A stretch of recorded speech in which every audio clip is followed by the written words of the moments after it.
Bonjour à tous, dans l'actualité de ce lundi en Franche-Comté, comment communiquer avec un cheval quand on est sourd ou malentendant? Une chercheuse vient de mettre au point une méthode pour permettre à ces personnes de monter malgré le handicap.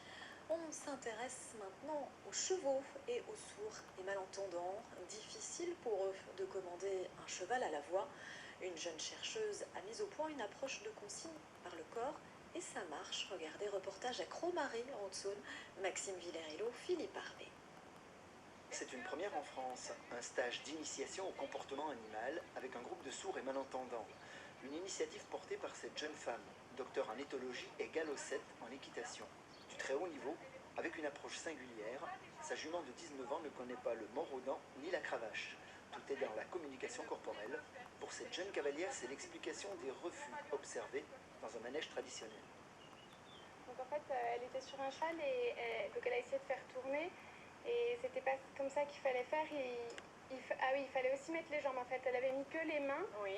Et donc en fait, c'était avec tout son corps, l'orientation du corps, le poids du corps, les jambes et les mains qu'il fallait emmener le cheval et pas seulement faire comme ça, mais vraiment une communication du corps tout entier. À l'issue d'une heure d'explication, démonstration in situ. Ouais. Faudrait que t'écoutes. Et ça marche.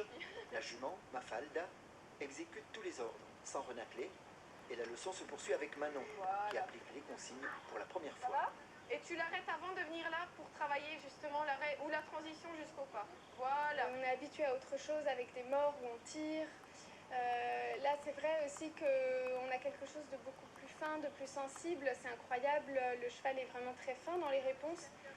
Et bon, moi j'ai trouvé que ce qu'on a fait aujourd'hui, c'est vraiment très intéressant et le cheval, voilà, il est mieux, c'est un ensemble qui est beaucoup plus confortable.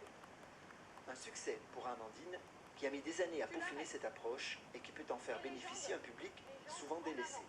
Il y a énormément de cavaliers qui sont sourds et malentendants et pas grand-chose à disposition comme stage, comme voilà, des choses organisées avec des chevaux tout simplement. Les personnes sourdes et malentendantes sont des personnes qui ont une observation visuelle et comportementale qui est déjà très affinée du fait de leur handicap.